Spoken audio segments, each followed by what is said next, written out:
Hey there, viewers. For years she stayed silent, watching from the sidelines while the rumors grew louder. But now, Diddy's own mother has finally spoken out, and what she knew about the kids and those tunnels, it's more horrifying than anyone imagined. Let's get into it. Chapter 1. The silence wasn't empty. I'm no reporter, no writer, none of that. I drive buses mostly. Took a few shifts off to come out here after she called. Didn't even tell my boss why, just said family stuff, which technically ain't a lie. I didn't expect her voice to sound like that. Calm, but stretched thin, like someone holding their breath underwater. I didn't expect the place she lived in to be tucked behind a church either, or that she'd be waiting on the porch with a dress too clean for a Wednesday afternoon. I'd been digging into things for months before that call came. Not for money, not for attention, just curiosity that turned into something stickier. It started with the tunnels, stories people whispered when they thought no one was listening.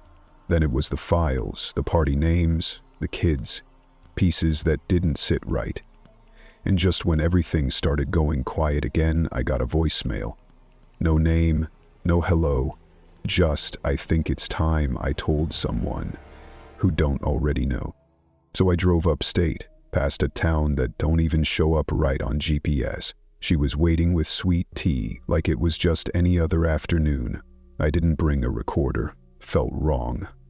I had a notepad, but I only used it once or twice. Mostly, I just listened. She didn't mention her son at first, not by name. She talked like she was telling me about a movie she once saw and only remembered halfway. Her voice wandered the way old music drifts out a cracked window. She said, "Silence isn't always peace, you know.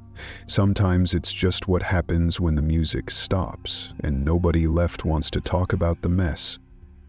She used to dance. That's how she started.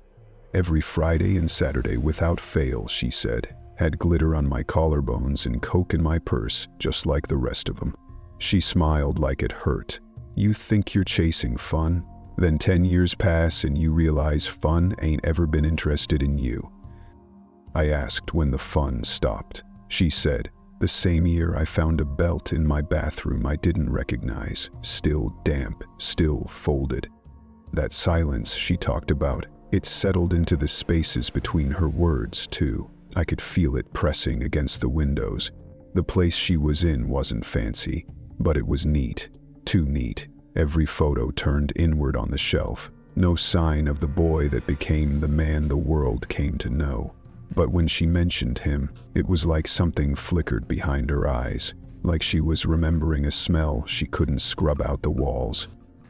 Used to crawl into corners, she said.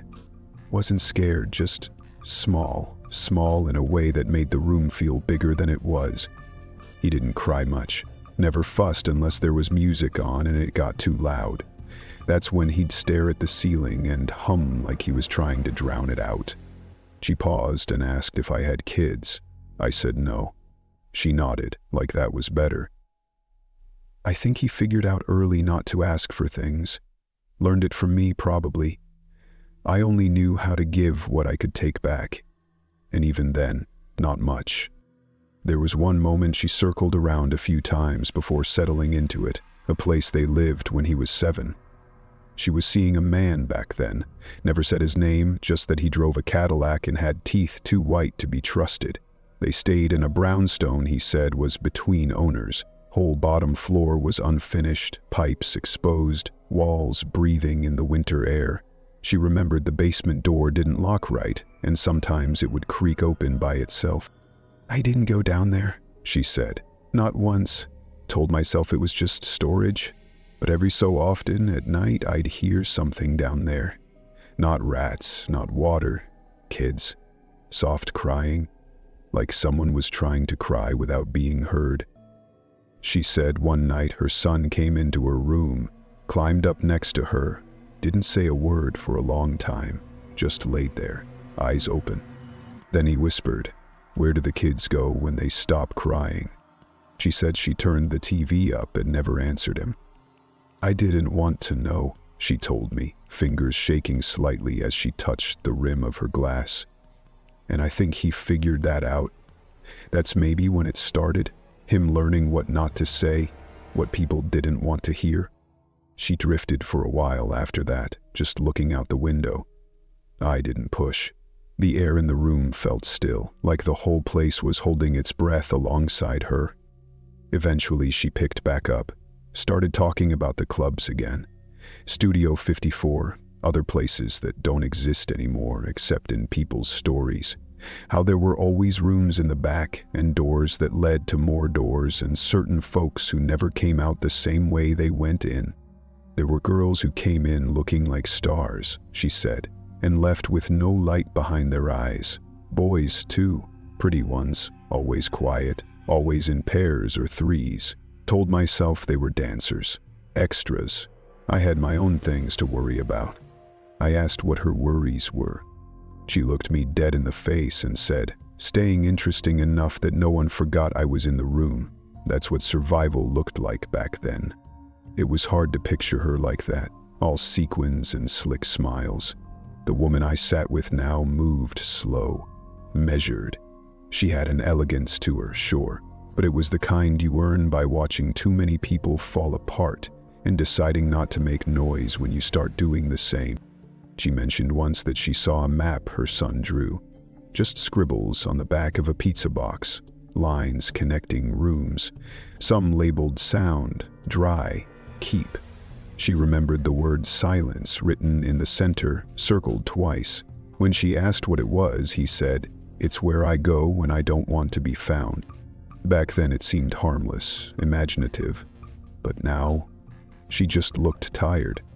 He built things in his head before he had the money to build them for real. He used to watch how people moved in a space, said too many doors meant no control, said hallways should bend slightly so people forget where they are. I laughed it off, thought he was playing architect.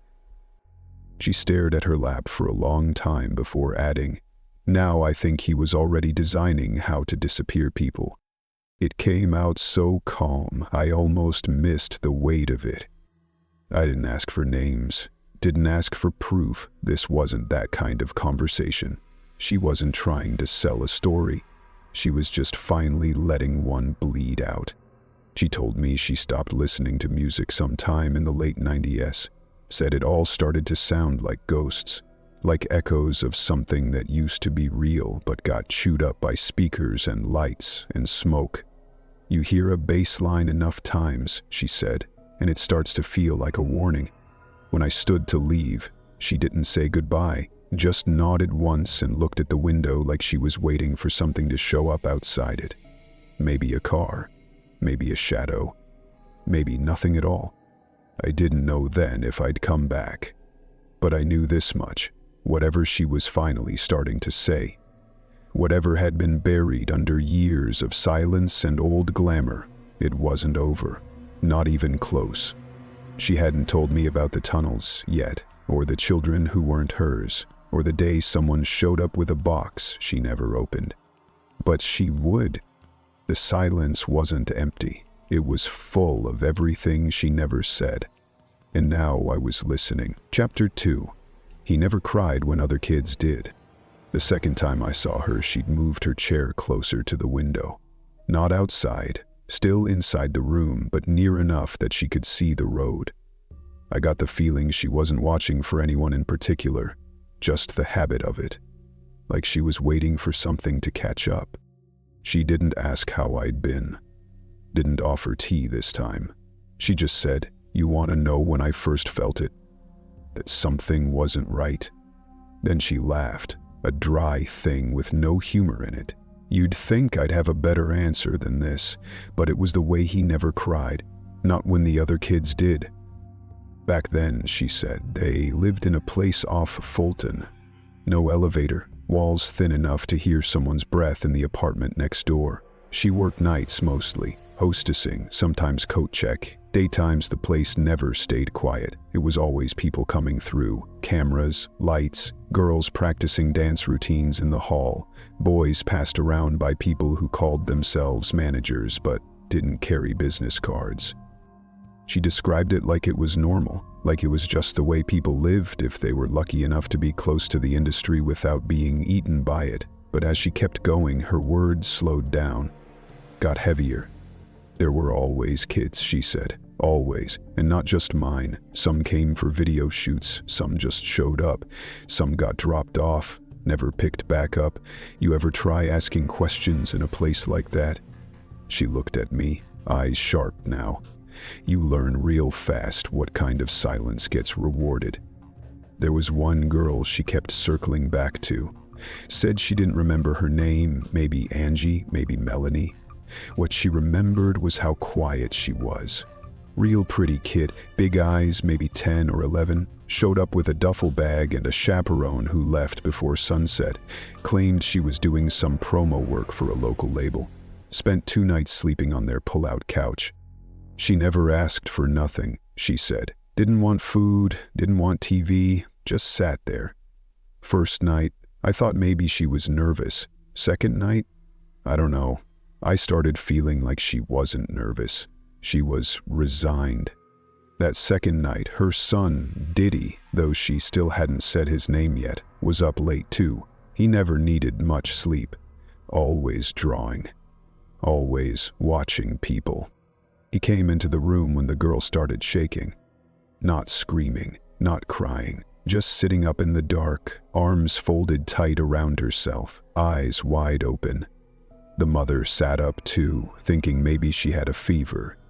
That's when the girl whispered something, barely audible, but the room was so still she caught it anyway. We're not allowed to talk after the tunnel.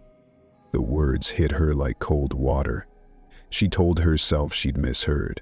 Maybe it was part of a dream. Maybe she was saying something from a movie. Maybe she was just sleep-talking. That's what she told herself at the time. But what she remembered most wasn't the girl. It was her son. How he stood in the doorway, just watching, not scared, not confused, just still. His face expressionless, his eyes tracking the girl like she was a puzzle piece he already figured out. I should have asked more, she said, voice hollow. I should have made a scene, but back then everything felt like theater. You didn't know when you were watching the show or when you were in it. The girl was gone the next morning. No goodbye, no note. Her duffel bag, too. A man came early before sunrise, said he was taking her to another shoot in Jersey. Nobody asked for ID, nobody blinked. And my boy, he just went back to drawing. Didn't ask where she went, didn't say a word. That's when she finally said his name. Sean never cried, she whispered. Not even as a baby. I used to joke about it. Say he had a hard shell, born that way, but maybe it wasn't a shell. Maybe it was a mirror. I asked her what she meant. She looked out the window again. Kids don't come out cold unless they see cold first. And I showed him cold. Plenty. She talked about the early days again, her chasing the nightlife, leaving him with strangers, always moving from one apartment to another. Always some man hanging around for a few weeks, then vanishing like smoke. She remembers one in particular, used to bring her Polaroids, of her, of the boy, and once, of a hallway with no doors. I thought he was an artist, she said. Now, I wonder if he was documenting something else. She said one day, Sean found one of those photos tucked in a book. She walked in on him tracing the hallway with his finger, over and over, like he was trying to feel his way inside it. He couldn't read yet, but he could map space like it was instinct. That was around the time he started drawing what she called louge. Not doodles, structured blueprints, rooms inside rooms, ladders, labels, compartments. One she remembered clearly had a line running under the house labeled "Keep Quiet" in red crayon. I asked him once, "What's this for?" He said, "It's where the ones who don't talk go." She burned that one. Not because she was scared of him, but because she was scared of what it made her feel. That maybe he was just playing, or maybe he was remembering something she never wanted to admit had happened. I wasn't around all the time, she said. You know how it is. You got bills, you got dreams. You start telling yourself kids are tough, they adapt. But it's not adapting, it's breaking. Quietly, without bleeding. I asked her again, gently, "Was there a tunnel?" She didn't answer, not directly, just reached over to the drawer beside her chair and pulled out an old composition book, the kind with black and white marble print. Said it wasn't his, belonged to another kid. Found it behind the radiator after they moved out of one place. The first few pages were scribbles, messy handwriting, then a drawing, crude but detailed, a sloped hallway with square walls, at the end a rectangle marked with a small X, above it the word sleep. She tapped that page once with her finger, then said, "He didn't make this, but he's the only one who knew where I found it." That was the last thing she said that day. The nurse knocked for dinner and she nodded, already slipping back into her other self, the one who lived in routine now, who spoke about the past only when the silence got too loud. As I left, I looked back once. She was already pulling the curtain closed, not all the way, just enough to let the light in without letting herself out. And in that quiet moment, I wondered, not just about the tunnel, but about all the other kids who didn't cry, who learned early that silence was safer than truth. Chapter 3. The House That Laughed at Night. She called it the mansion, but the way she said it, dragging out the word like it was something stuck in her teeth, you could tell she didn't mean it as a compliment. Said it never felt like a home, more like a showroom nobody ever left fingerprints in. This was years after the girl who whispered about tunnels, years after the drawings, the noise, the strange guests. Her son had made it big by then, real big. He had staff, guards, private chefs, walls too thick for sound and ceilings too high to feel real. Everything about that place felt like it was meant to keep things in, not keep people out. She went to visit him once, unannounced. Said she used to do that just to see if he'd flinch when she arrived. If he'd act nervous like he had something to hide, but by then he'd stopped flinching. That's when it got worse. She pulled up in a car the estate sent, glass so dark she couldn't tell if it was day or night. The driveway curved like a question mark, and by the time they stopped, she felt like the house was looking at her, not the other way around. The place was beautiful, she said, too beautiful. Marble floors that didn't echo right, light that bounced off things too clean to be used. Even the waterfall in the foyer, yes, a waterfall, seemed like it ran on a loop, like it was fake. She'd dip her hand in later just to be sure it was water and not some kind of illusion. It was water, cold but real. Still didn't make her feel any better. She said the first hour was fine. Her son came out smiling, hugged her like nothing had changed, showed her the new art in the hallway. One piece was just a canvas painted pitch black with a single red dot in the middle. He said it was a statement on power. She didn't ask what kind. She didn't want to know. He kept her upstairs mostly, gave her one of the guest suites with the kind of bathroom you'd expect in a luxury hotel, not a private residence. There were fresh flowers everywhere, but they didn't smell like anything. Like plastic dipped in perfume, she said. But it wasn't the flowers or the cold art or the strange silence that stayed with her. It was the laughter. The first time she heard it, she thought it was a dream. It was late, maybe 2 a.m. She'd gotten up to get water and heard it drifting up from the vent near the floor. Childlike giggles. Not the happy kind, the kind kids make when they're not supposed to be laughing. When something's wrong, but they've been told to smile through it. She stood still for a while, holding her breath. It stopped just as suddenly as it began. The next day, she asked the housekeeper about it. Young girl, maybe 19, the kind that keeps her eyes low and her answers short. She shook her head, said the house was quiet at night, said maybe it was the wind. But the air didn't move in that house, not without permission. Later that week she heard it again, this time while sitting in the parlor by herself. It bubbled up from the floor like steam, soft and unsettling. Laughter, quick and breathless, like it was bouncing off walls underground. She leaned forward, listening harder, but it cut off just as her son walked in the room. She didn't mention it then. Something in his eyes told her not to. The memory that sticks the most, though, came on the third night. She was exploring, not snooping, she said, just curious, wandering the hallways after dinner while everyone else seemed to vanish. No music playing, no chatter, just that heavy, unnatural quiet. That's when she found the door. It looked like a linen closet, tall, narrow, tucked beside a hallway sconce. But the knob was cold, colder than anything else in the house, and when she turned it, the hinges let out a sound like a breath being held too long. Inside was a staircase, concrete, narrow, not lit but not fully dark either. There was a dim glow, like light bouncing off metal.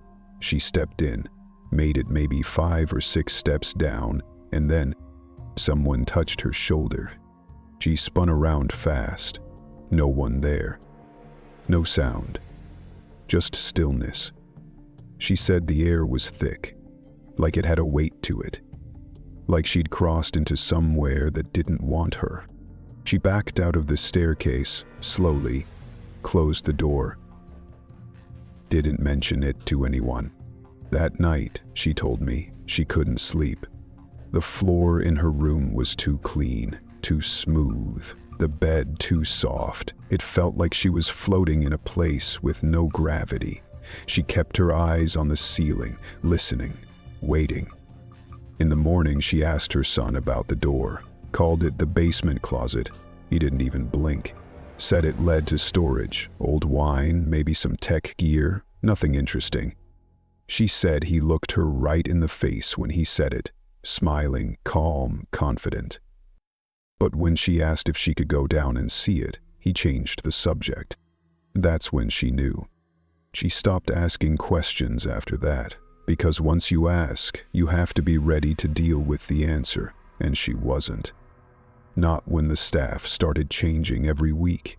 Not when the cook she liked disappeared mid-stay and got replaced by a man who didn't speak and never looked anyone in the eyes. Not when guests started showing up in vans with tinted windows and never came inside the front door. They went around back, always around back. She remembers one child in particular, a little boy, couldn't have been older than 8, pale skin, dark hair, sitting on the staircase just outside the kitchen when she walked by one afternoon. He didn't say anything at first, just watched her. Then, out of nowhere, he asked, "Are you the mom who watches from upstairs?" She froze, didn't know what to say. Before she could answer, a staff member appeared from around the corner and ushered the boy away without a word. She never saw him again. Her son never mentioned him. Neither did anyone else.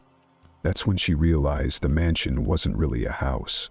It was a maze, a container. And maybe she wasn't a guest. Maybe she was just another piece of furniture. Something familiar that made the place feel normal. She cut her visit short after that, told him she had appointments, needed to go back early. He didn't argue. He rarely did. Not when it came to her. But before she left, she did one more thing. She stood in that same hallway and opened the door again, just to see if the staircase was still there. It was. But this time there was no glow, no light, just darkness so thick it looked like velvet. She didn't go down, just closed the door and walked away. When she finished telling me all that, her hands were shaking, just a little, but enough to notice. "I think the house breathed," she said finally, "at night. Like it knew when people were awake, and I think it laughed because it knew no one would believe me." She said she'd never been back since, never even driven past it. I asked her what she thought was down there. She didn't answer. Just looked at me and said, "You ever hear a laugh that didn't want to be funny, just wanted to be heard?" I didn't know what to say to that, so I stayed quiet. Chapter 4. The name I wasn't supposed to remember. It didn't hit me at first. When she mentioned the name, it was quick, barely more than a passing sigh. We were talking about the girl who asked about the tunnel, and I asked if there had ever been others. That's when she said it, softly, almost like she was tasting something bitter. "Maribel," she said. "That one, She stayed longer than most. My pen stopped without thinking, because that name, I'd seen it before. It was buried in a file I wasn't supposed to have. A scanned document, faded around the edges, pulled from an anonymous leak of supposed estate registries. Most of it was nonsense, lists of names and dates without context, but there was one page titled Z-Phase Entries, Inbound Only. That page had always felt off, like it wasn't meant to be seen outside of a system. Near the bottom, between two lines of numerical codes, was a first name written plainly, no surname attached. Maribel. I didn't say anything right away, just let her keep talking, but I watched her face change when she said that name, like something inside her tightened. Some thread that had been loose for years pulled taut again. She was different, she said after a while. Most of the kids who came through, they didn't talk much, or they talked too much. They were loud, nervous, trying to act older than they were. But Maribel, she was quiet, like a person who'd already made peace with not being believed. She said the girl was maybe 11, maybe younger, could have passed for 9 on a bad day. Brown hair, always tied in 2 tight braids, always wore the same hoodie even when it was hot out, wouldn't take it off no matter how much anyone asked, said it was for protection. From what? The mother once asked her. Maribel didn't answer, just looked at the hallway mirror and said, "Things that come through the wrong side." That's when she started watching her more closely. She said Maribel had this little notebook, the kind you get from a dollar store, purple, bent at the corners, half the pages loose from overuse. She wrote in it constantly, not just words, symbols, little diagrams, mazes that twisted back on themselves. Diddy, who was maybe 14 at the time, didn't go near her much, not like he did with other guests, but he watched her, closely, like he was waiting to see how long she'd last. She didn't scare easy, she said, but she hated mirrors, couldn't be near him. I caught her covering one with a towel in the guest bathroom. When I asked why, she said, "They don't always show the right side of things." The second week, things got stranger. The house started to smell different. Not bad, just unnatural, like copper and fabric softener and cold air that didn't come from the vents. She remembered walking into the guest room once and finding all the dresser drawers pulled out, but nothing missing. Maribel was standing in the corner with her hoodie pulled tight over her head. When asked what she was doing, she just said, "Looking for where the air comes from." A few nights later, the mother took the notebook away. She didn't mean anything by it, just wanted to see what the girl was writing, maybe show it to someone, maybe call her supposed agency. But once it was gone, Maribel shut down, wouldn't speak, wouldn't eat, just sat with her knees pulled up, hoodie over her face. "I meant to give it back," she said. "I really did. But things moved fast after that." She paused, like she was fighting the shape of the memory before it came out. One morning, she woke up to find the girl gone. No goodbye, no call, no instructions left behind, just a vague note from her son on the kitchen counter. Her people came early, but the girl's toothbrush was still in the bathroom. Her socks were in the dryer. Her shoes, small canvas ones with stars on the sides, were under the bed. In the notebook, she put it in a drawer, locked it, told herself she'd deal with it later. That drawer stayed locked for years, until the day she opened it again and it was empty. "No one had the key," she said. "I was sure of it." But the book was gone. I finally asked her, flat out, if she'd seen the name anywhere else. That's when she shifted. Something in her posture changed, like the air in the room thickened. She didn't answer at first, just stared past me, her eyes unfocused. Then she said, almost in a whisper, "His office. Once, a long time ago." She'd gone in there to drop off laundry. One of the drawers was cracked open. Inside was a printed page, columns and labels, neat and sterile. She didn't understand most of it, but a heading stood out. Tunnel Protocol Z-Phase. She didn't know what it meant, still doesn't, but underneath it were names, first names only, codes beside them. Most didn't register, except one, Maribel. Next to her name was a 6-digit number and a small note in brackets. Sustained, interval adjusted. She stared at that line for what felt like forever. Didn't take the paper, didn't tell anyone, just closed the drawer and walked away. That was the moment, she said, when I realized I didn't know what my son did anymore. Maybe I never did. I asked if she confronted him. She laughed again, not the same brittle laugh as before. This one was emptier. What would I have said? Why is that child's name on a protocol list? You think I wanted to know the answer to that? I didn't say anything, just let the silence do what it needed to do. She sat back in her chair, looked older than I'd ever seen her, like remembering the girl had worn her out more than time ever could. I still remember her face, she said softly. Even now, I close my eyes and I see her sitting in the hallway, writing, watching, like she knew she was running out of time. She paused, then added, and maybe she was. She doesn't know what happened to Maribel. No one ever came asking. No police report, no follow-up call from the agency, nothing. It was like she'd been erased without ever existing. And the worst part? She admitted she let that happen, let it stay buried. Because asking questions back then was dangerous, and staying ignorant felt safer. But some names don't go away. They stay, even when the book is gone, even when the drawer is locked, even when the house is torn down. They stay, and they wait for someone to say them out loud again. Chapter 5. There was a list. The first time I heard the term Z-House, it was buried deep in a thread on a forum that had been shut down 3 times and mirrored in some dark little corner of the internet where people don't use real names anymore. Someone with a user handle like TunnelGhost22 had posted a blurry image of blueprints, half the text redacted, most of the formatting corrupted, and in the margin was a handwritten note. Don't mess with the Z-levels unless she gives clearance. No one responded to the post, but it stuck with me.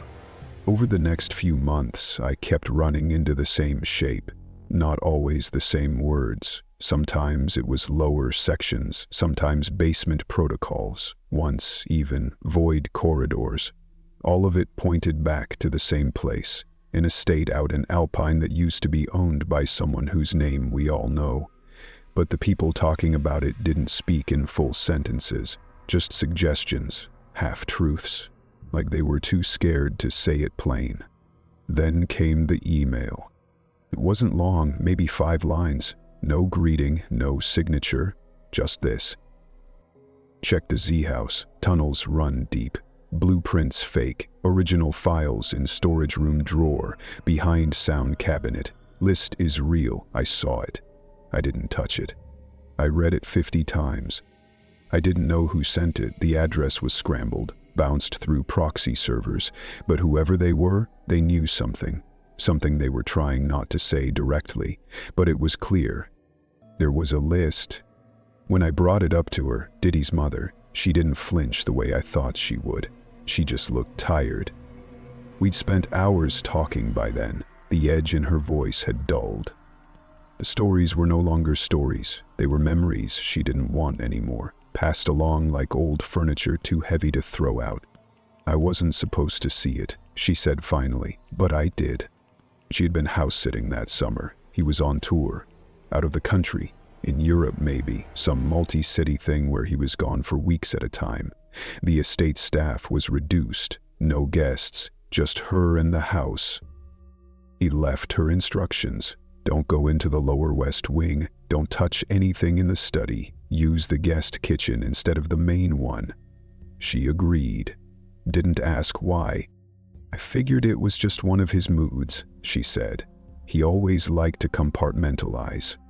But one afternoon she ran out of sugar. The pantry in the guest kitchen was empty, so she went to the main one, passed by the study on the way. The door was cracked open. She didn't mean to go in, not really. Just one of those moments where curiosity overcomes caution. The room was colder than the rest of the house, smelled faintly of bleach and printer toner. There was a long wooden desk against the wall, nothing fancy, but solid. She opened one of the drawers, looking for a spare lighter she thought she'd left years before. What she found instead was a black binder. No label, no markings. Inside was a ledger. Not digital, not printed off a laptop. It looked like it had come from an old-style office printer, the kind that still left slight streaks across the paper. Each page was grid-lined, columns labeled, entry, age, drop time, clearance, status. There were names, dozens, maybe hundreds. Ages ranged from as young as 8 to as old as 19. Next to each name was a timestamp, a date, and then one of two words, cleared or held. She stared at it for a long time. "I didn't know what I was looking at," she said, "but I knew it wasn't good." She remembered one name that jumped out, not because she recognized it, but because of the note beside it. Cleared, door cycle, successful, whatever that meant. She turned to the last page, her hands shaking. One entry was marked with a star. No name, just a blank space where the name should have gone. And in the notes section, 5 words. Silenced. Never bring her upstairs again. Her whole body went cold. She didn't take the binder. She didn't copy it. She closed it, put it back exactly how she found it, shut the drawer. Then she went to the kitchen, took a match from the junk drawer, and lit a page of newspaper over the sink. When the flame got steady, she grabbed a flyer from the fridge, the kind with Diddy's face printed on it, advertising some product launch, and used it to light the rest. She dropped it into the sink and watched it burn. It wasn't the list, but it felt close enough. She didn't sleep that night. She locked her bedroom door for the first time in that house, not because she thought someone would come for her, because she didn't know what else the house might try to show her. She buried the memory, told herself she was imagining things, told herself maybe it was some twisted PR stunt, or a script, or a project. That's what artists do, right? They make up worlds. But sometimes she dreams of that list. Not the pages, the weight. She said the pages felt heavy, like they were made of something thicker than paper, like the names had mass, like they could crush her if she read too many at once. Sometimes in the dreams the desk drawer doesn't close. Sometimes the list won't stop printing. She said she still remembers the feel of the walls in that office. Smooth, soft. Not drywall, something padded. "I think they were soundproof," she said. I asked if she meant the room. She shook her head. "Just the walls." I didn't understand at first. Then I realized what she was saying. Not the room, just the walls. Meaning what was behind them didn't need to be heard, or wasn't allowed to be.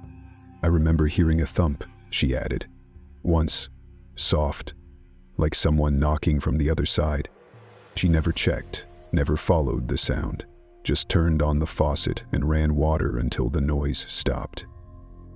It's hard to explain how quiet the room got after she said that. Not just in the way of people pausing to think, but a deeper stillness.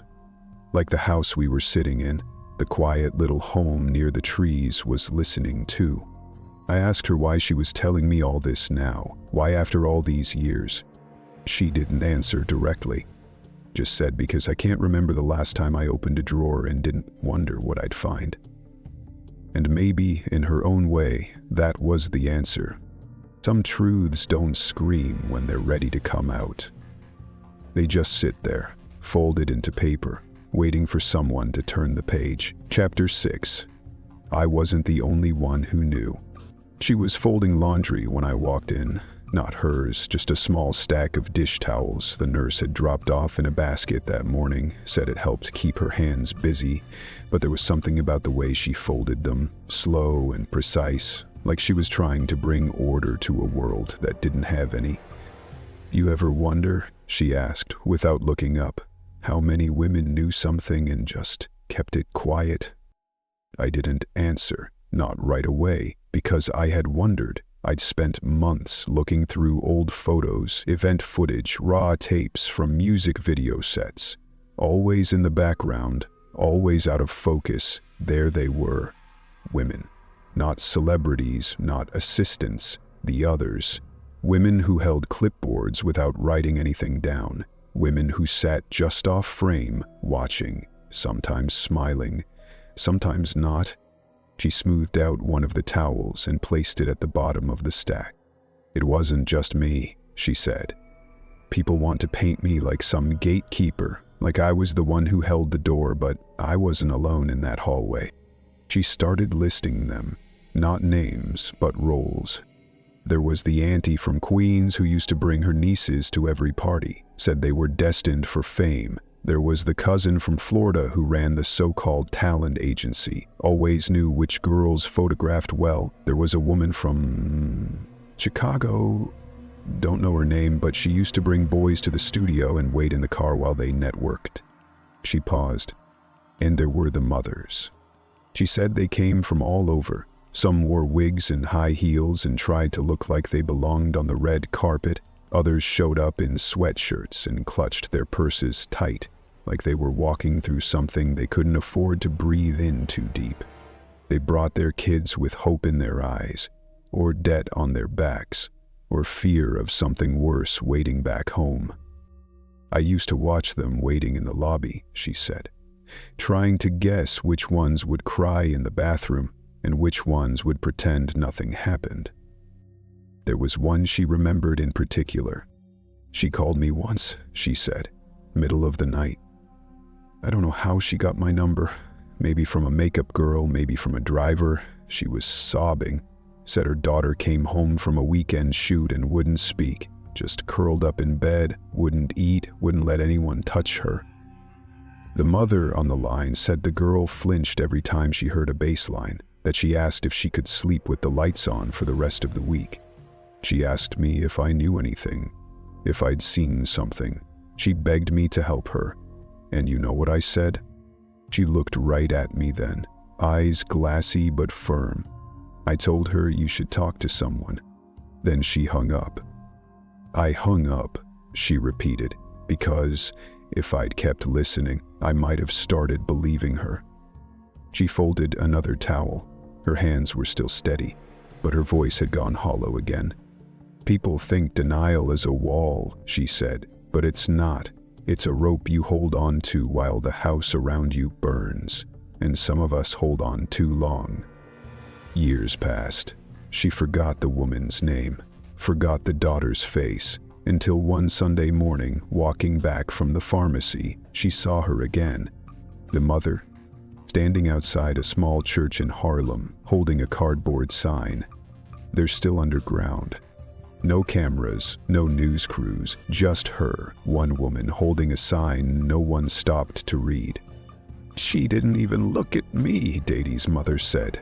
But I knew she remembered me, and I knew she knew I remembered her. I asked if that was the first time she started to feel regret. She didn't answer, just lifted her shoulders once, like even the question was heavier than it looked. Then I asked the other one, the one I'd been building toward for weeks, "Did you ever confront him?" Her eyes flicked toward mine and then away again. "Was my son," she said. That doesn't answer the question. She didn't respond for a long time. The room felt thick, like the walls were swelling with the things she wouldn't say. "I raised him to survive," she said eventually. "I didn't raise him to feel." She stood up then, walked to the sink, ran cold water over her hands for no reason I could understand. "There are women who still go to those parties," she said, "even now, who still send their daughters into those rooms. You think it stopped? You think it died when the cameras stopped flashing?" I didn't know how to answer that either. She dried her hands on one of the towels, looked out the window. "You know what the worst part is?" she asked. I waited. It was easy. I blinked. What was? Pretending I didn't know. Pretending the locked doors were just locked because someone forgot the keys. Pretending the cries at night were just movie soundtracks echoing through the vents. It was all so easy. And now, she looked down at her hands, rubbed her thumbs over her palms like she was trying to scrub something invisible. Now I hear every locked door creak. Every silence feels like someone's trying not to be heard. The room went quiet again. This time, I didn't try to fill it. She walked back to her chair, sat down slowly, folded her hands. I wasn't the only one who knew, she said again, but maybe I was the only one who thought silence would keep us safe. I didn't take notes that day. Didn't record anything. Some stories don't need documentation. They just need someone who finally decides to stop folding towels and start telling the truth. Even if it's already too late. Chapter 7. The package that arrived with no return address. She called me just before sunrise. Her voice didn't sound like it belonged to the woman I'd been sitting with all these weeks. It cracked halfway through my name. The rest of her words bled together like they were trying to outrun her breath. I need you to come now, she said. Please, I don't know what to do with it. She hung up before I could ask what it was. I drove without brushing my teeth or grabbing my bag. The roads were still dark, slick with morning dew, and the kind of silent that feels like something is hiding just out of sight. I kept thinking about her voice, about the fact that I'd never heard her cry until now. She met me at the door in a robe, her eyes red, a tissue clutched in one trembling hand. She didn't say hello, just stepped aside and pointed toward the kitchen table. There, resting on a thin strip of worn floral fabric, was a small cardboard box.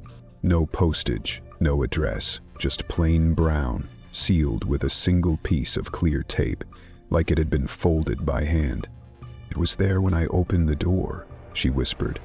No knock, no sound, just sitting there. She didn't touch it again after opening it, said the air felt different when she looked inside. I stepped closer. There were only 3 things in the box. The first was a locket, brass small, with a clasp so delicate it looked like it would snap if handled too hard. She said she'd lost it sometime in the early 90s, hadn't seen it since. Inside the locket were 2 photos, one of her, younger, smiling wide in a red dress, and one of a child she didn't recognize, a boy, maybe 3 or 4. Dressed in overalls, standing in front of a house that didn't look familiar. The second item was a photograph. Larger. Glossy. She handed it to me without saying anything. Her fingers shook when she let go. It showed her, definitely her, maybe in her late 20s, holding a toddler who wasn't Diddy. Her hair was longer, thicker. She wore a yellow blouse. The boy in her arms was smiling, his head leaning into her collarbone like he belonged there.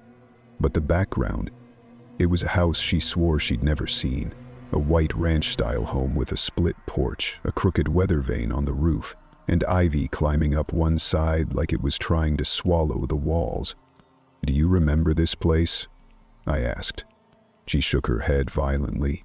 No. I don't. I've never. She stopped, then turned the photo over. On the back, scrawled in pen, were 5 words. He remembered this. Did you? She stared at it like the words were written in blood. The third item was a USB drive, unmarked. She hadn't plugged it in, said it made her stomach turn just looking at it. So I took it, promised I'd watch it in private, promised I'd tell her what was on it only if she wanted to know. She nodded, then asked if I'd stay the night. I did. When I got back to the motel later, I didn't unpack, just sat on the edge of the bed with my laptop and the drive. The file on it had no name, no date stamp, no metadata at all, just a single video file about 2 minutes long. I clicked play. At first, nothing, just black screen. Then a flicker, a static pulse, and slowly the image came into focus. A tunnel. Long, narrow, concrete walls slick with what looked like moisture. Dim bulbs spaced along the ceiling, casting shadows that didn't behave quite right.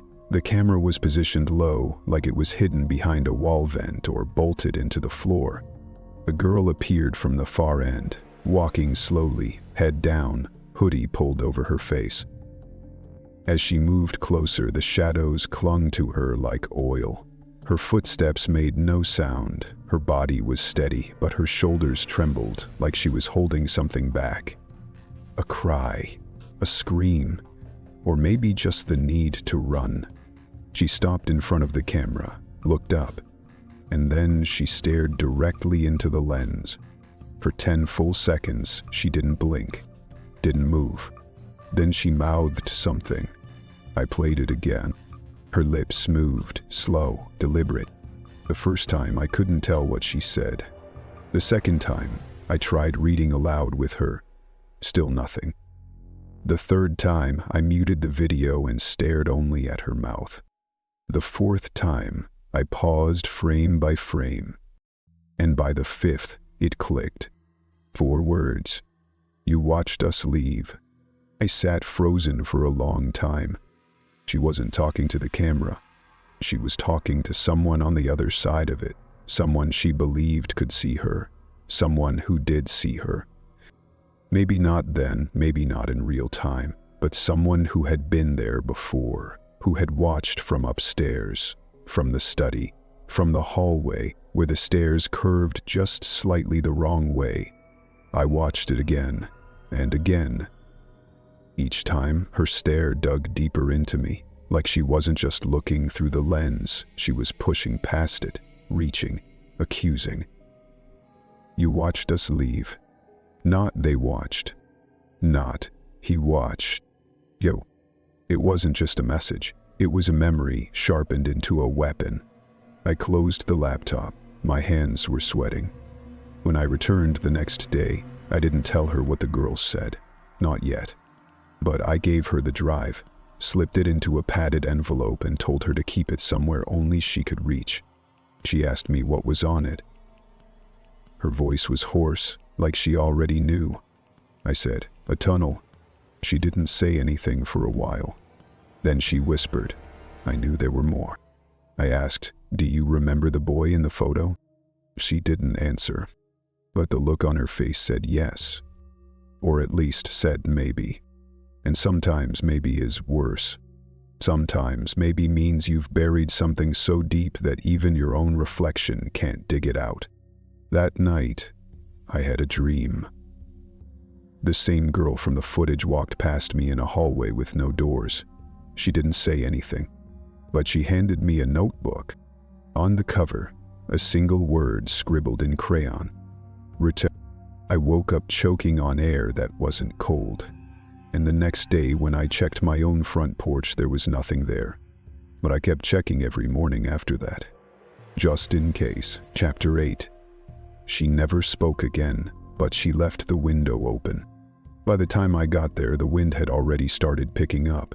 It wasn't the cold kind, not yet, but it had that shift in it, like something was changing behind the scenes and hadn't told the sky yet. They said she hadn't spoken in 3 days. The staff at the front desk told me gently, like I hadn't already felt it over the phone.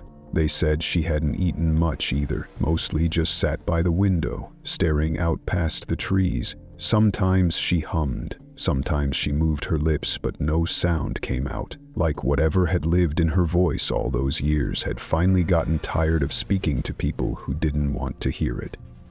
When I entered her room, it was still. No TV, no radio, just that quiet that only exists in places meant to comfort the dying. Her chair was turned toward the window, like always. The curtains were pulled back halfway, just enough to let in the fading light. She didn't turn when I stepped in, didn't flinch, just sat there, like part of the furniture now, like she dissolved into the place where her memories had been bleeding out for weeks. But there was one thing different. A box. It sat on the edge of her nightstand, taped closed but marked in sharp black letters across the top.